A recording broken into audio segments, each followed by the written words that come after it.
السلام عليكم ورحمة الله.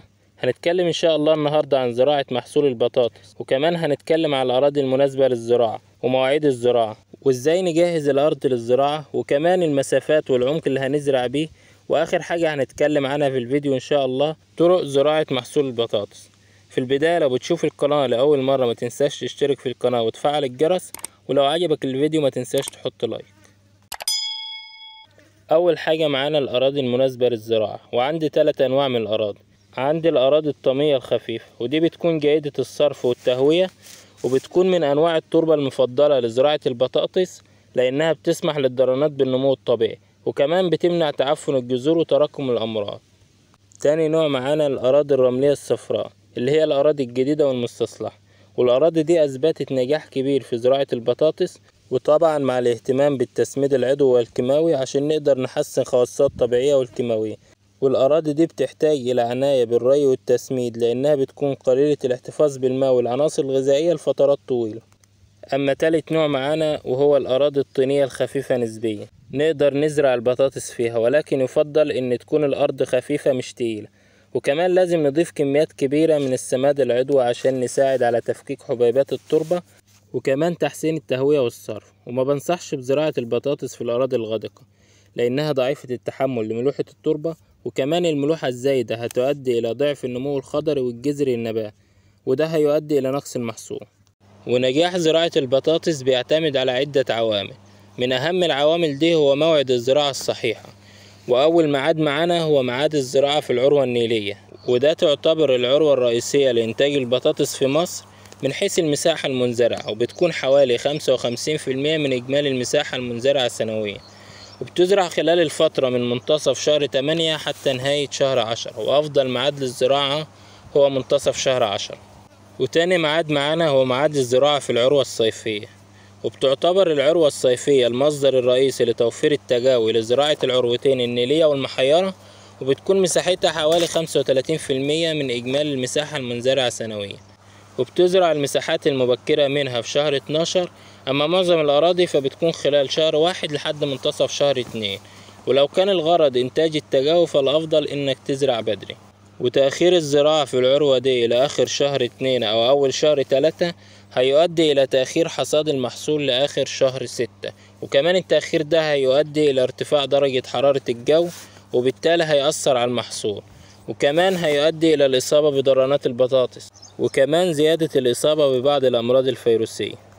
تالت ميعاد معانا وهو ميعاد الزراعة في العروة المحيرة، وبتكون مساحتها حوالي 10% من إجمالي المساحة المنزرعة، ودي عروة استحدثتها وزارة الزراعة لإطالة موسم التصدير لأسواق بعض الدول الأوروبية، وبتزرع في محافظات التصدير زي البحيرة والنوبارية والإسماعيلية والشرقية، وكمان بتزرع خلال الفترة من منتصف شهر 10 حتى منتصف شهر 11.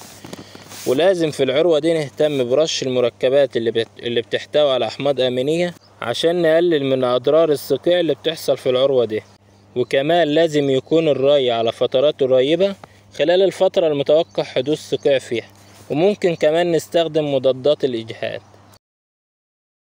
بعد كده هنتكلم عن كمية التقاوي، ودي نقدر نحددها من خلال عدة عوامل زي حجم التقاوي المستخدمة والصنف المنزرع والغرض من الزراعة والتخطيط، وكمان مسافات الزراعة.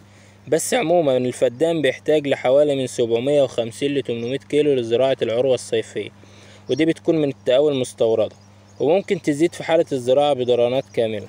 وكمان بيحتاج من 1250 ل 1750 كيلو لزراعة العروة النيلية أو المحيرة.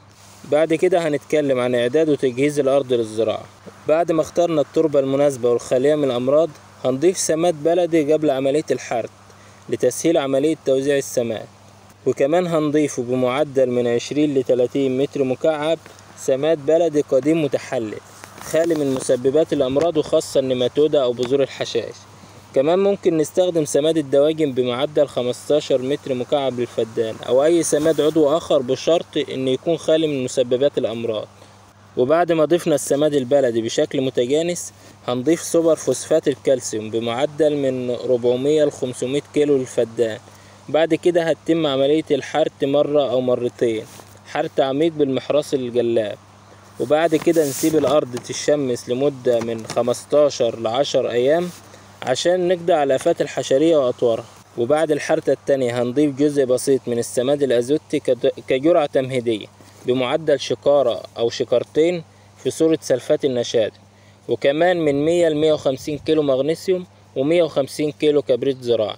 وبعد كده تتم الحرثة الأخيرة مع التسوية والتنعيم الجيد للتربة عشان يتكون مهد مناسب لوضع الضرنات. وآخر حاجة هتقسم الأرض لأحواض كبيرة مساحتها جرات أو 2، وتروي ري غزير وتسيب الأرض تجف. طيب ايه المسافات والعمق اللي هنزرع بيه؟ هتتم الزراعة على مسافات 20 سنتي للأصناف المتوسطة زي الألفا. أما بالنسبة لأصناف اللي ضرناتها كبيرة في الحجم هتكون المسافة 25 سنتي وعلى عمق من 7 ل 10 سنتي، مع مراعاة إن العيون تكون لأعلى والسطح المقطوع يكون لأسفل. وقبل ده كله هنضيف جرعة تنشيطية بمعدل شكارتين أو 3 من سلفات النشادر سرسبة في باطن الخط. وبعد كده تردم الخط بعد الزراعة عشان نحافظ على رطوبة التربة. وآخر حاجة هنتكلم عنها وهي طرق الزراعة. أول طريقة معانا وهي طريقة الترديم، والطريقة دي الشائعة في مصر وخاصة في دلتا النيل. وفي الطريقة دي بنخطط الأرض بمعدل من 9 ل 10 خطوط في القصبتين، وبعد كده العمال بتوضع التجاوي خلف المحراث في باطن الخط وعلى أبعاد من 20 ل 30 سنتي حسب الغرض من الزراعة. بس لازم نراعي إن النبوت تكون لأعلى وتكون الزراعة على عمق من 10 ل 15 سنتي. وبعد ما نخلص زراعة من 10 ل 15 خط يقوم المحراث بترديم الخطوط المنزرعة عشان نحافظ على الرطوبة. تاني طريقة معانا وهي طريقة الزراعة الآلية، وبتتم الزراعة فيها في الأراضي الجديدة والأراضي حديثة الاستصلاح بنواحي النابورية والصالحية والشرقية والإسماعيلية، وكمان بعض المساحات الكبيرة في أراضي الوادي بالطريقة الآلية لنقص الأيدي العاملة المدربة وارتفاع الأجور. وعندي نوعين من الزراعة الآلية، وأول طريقة معانا طريقة الزراعة نصف آلية، وفيها بنستخدم آلات زراعة نصف آلية، وكمان بتحتاج لعمال لتلجيم التجاوي، وكمان بتزرع الضرنات الكبيرة والمجزأة، وممكن تكون مزودة بجهاز تسميد. وفي منها بيزرع خطين وفي بيزرع 4 خطوط، والأفضل الآلة ذات الخطين عشان تناسب الجرار اللي قدرته من 50 ل 60 حصان. وتعتبر طريقة ملائمة جدا لزراعة الضرنات، وكمان احتمال تلف النبوت بها بيكون محدود جدا، وبتصل كفايتها إلى 2.5 فدان في اليوم. تاني طريقة معانا من طرق الزراعة الآلية وهي طريقة الزراعة الآلية الكاملة، فيها بنستخدم آلات كاملة الآلية وبتكون بزراعة الضرنات الكاملة، وممكن تكون مزودة بجهاز تسميد، وبيتم تشغيل الآلة بدون عمال عن طريق سائق الجرار فقط. وكمان بتختلف سعة الآلة، قد تكون ذات خطين أو 4 أو 6، وبتصل كفاءة الآلة ذات الخطين لحوالي 6 أو 5 أفدنة في اليوم.